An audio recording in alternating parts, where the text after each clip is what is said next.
Converso agora com a Carolina Pavonese, ela que é diretora da Impacta Estratégica e professora também do Instituto Mauá, que já está aqui comigo. Querida, muito bom dia para você, bem-vinda sempre aqui à nossa programação.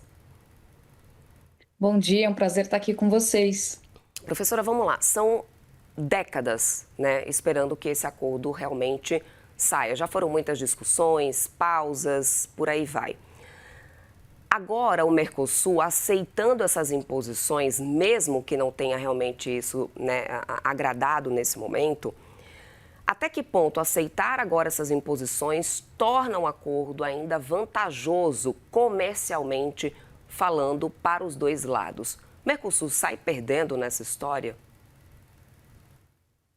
Olha, vai depender muito de como essas salvaguardas vão ser colocadas em prática e dessa avaliação que vai ser feito no mercado europeu.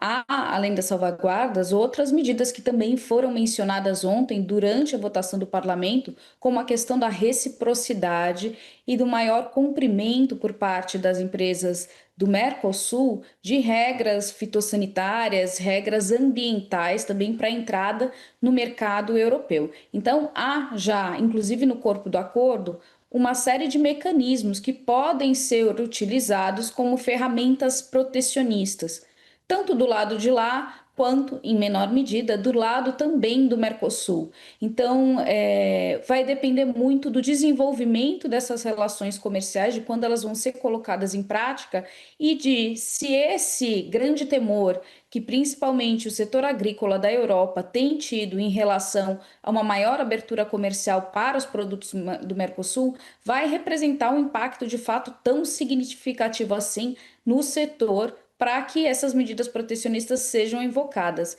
Então, por enquanto, há muito receio e uma expectativa ainda imaginária. A questão vai ser na prática. Pois é, agora, professora Carolina, na prática, tudo bem que a gente não tem até o detalhamento, né, desse texto, mas na prática, pensando um pouco na competitividade, quando a União Europeia endurece essas regras, né, obviamente que tende a penalizar de alguma forma, né, trazendo uma proteção para eles, a gente pode acabar prejudicando o lado de cá, né, do Mercosul. E aí eu queria entender se esse impacto pode ser maior para os pequenos e médios produtores, porque se a gente pensa para os grandes produtores, muitos deles já estão adequados, integrados ali nos padrões internacionais de sustentabilidade, ou seja, o intuito da gente ter esse livre comércio que pode beneficiar também pequenos produtores, enfim, pode acabar se perdendo esse objetivo ao longo, né, desse tratado?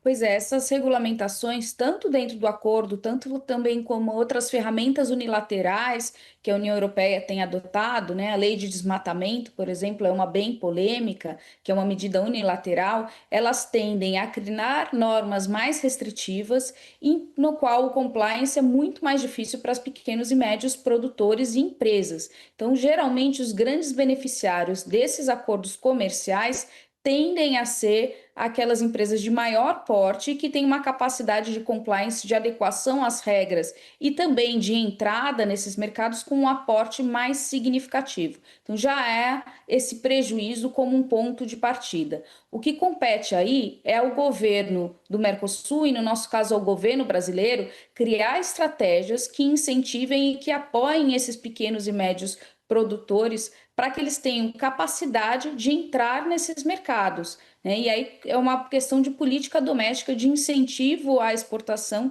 e de desenvolvimento econômico. A gente tem, inclusive, alguns estudos. Tem um estudo de um pesquisador do Instituto Nacional de Pesquisa para Agricultura, Alimentação e Meio Ambiente, de Rennes, lá na França. E eles fizeram um levantamento sobre o impacto, professora, justamente no setor agropecuário, que tem sido um dos cenes, uma das discussões principais, né, para essa resistência, inclusive, da França. E esses estudos indicam que o prejuízo à pecuária francesa, por exemplo, seria mínimo. Teoricamente, isso deveria enfraquecer esse discurso mais protecionista por parte da Europa, principalmente essa resistência da França. Mas acabou fortalecendo um argumento de resistência, né? Ou seja, trata-se muito mais de questão política do que econômica, essa resistência que a gente encontra de alguns países do bloco. Ah, certamente. Por enquanto, é um medo fantasioso e um pouco imaginário, né? Essas projeções todas, elas mostram que o impacto é pequeno. A questão é que o setor agrícola na Europa é um setor que já vem sofrendo perdas na sua capacidade produtiva e de competitividade há muito tempo, e que é um setor que tradicionalmente também se beneficiou por muitos anos de grandes incentivos, subsídios e outras ferramentas protecionistas, não só por parte dos estados, mas também por parte da política agrícola da União Europeia, que inclusive foi muito criticada no âmbito da OMC e que foi, ao longo do tempo, passando por reformas para enxugar esses subsídios. Para a gente ter uma ideia, lá no início da integração da Europa, nos anos 50, 60, o portfólio agrícola recebia cerca de 60% do orçamento da integração europeia, do bloco, né? Hoje, a gente sabe que o setor agrícola na Europa corresponde a menos de 3% do PIB.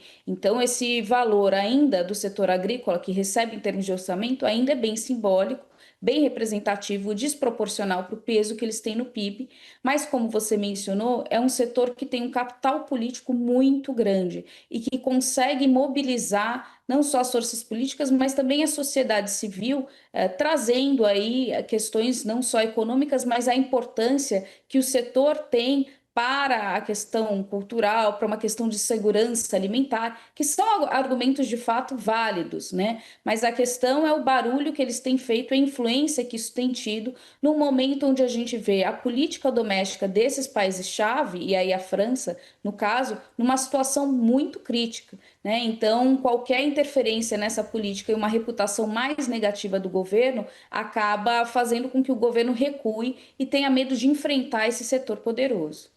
Agora, professora, a gente tem alguns setores aqui no Brasil já defendendo que o Brasil responda com reciprocidade caso, né, essas salvaguardas sejam realmente recorridas, ou seja, realmente imposta na prática, né, no curso desse acordo.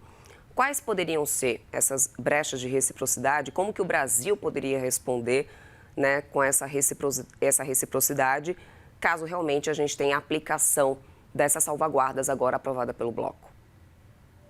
Olha, o próprio acordo, ele prevê mecanismos consultativos para as partes, né? Em caso de descumprimento, e aí descumprimento inclusive dessas regras de liberalização comercial, é possível recorrer às próprias ferramentas que o acordo estabelece para que se crie um comitê independente que vai avaliar as medidas adotadas, e aí, nesse caso, a própria salvaguarda, e estabelecer medidas compensatórias. Então, o acordo já, de certa forma, tem mecanismos que nos protegem desse recurso, né? Há a possibilidade de estabelecer medidas também de reciprocidade para que se faça o mesmo e se feche mais ou se freie a liberalização de setores que, para os europeus, um acesso no Brasil seria estratégico, mas o Brasil tende a não adotar tanto medidas unilaterais de reciprocidade para a crise não escalar. E na crise de protecionismo com os Estados Unidos, essa estratégia ficou bem clara, né? E, em últimos casos, também recorrer ao OMC.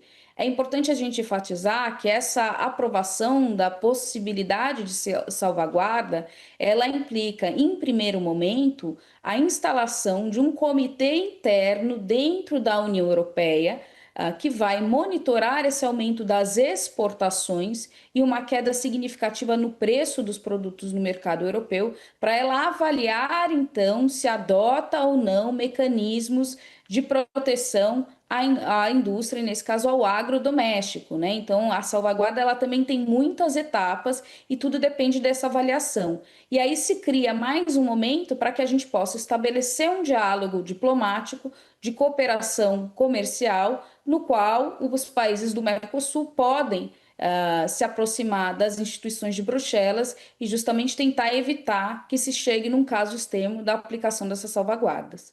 Professora, muito obrigada pelo seu tempo aqui conosco. Conversamos com a Carolina Pavanese, diretora da Impacta Estratégica e professora também do Instituto Mauá. Sempre um bom papo, ótimas análises, uma ótima quarta-feira para você. Até a próxima.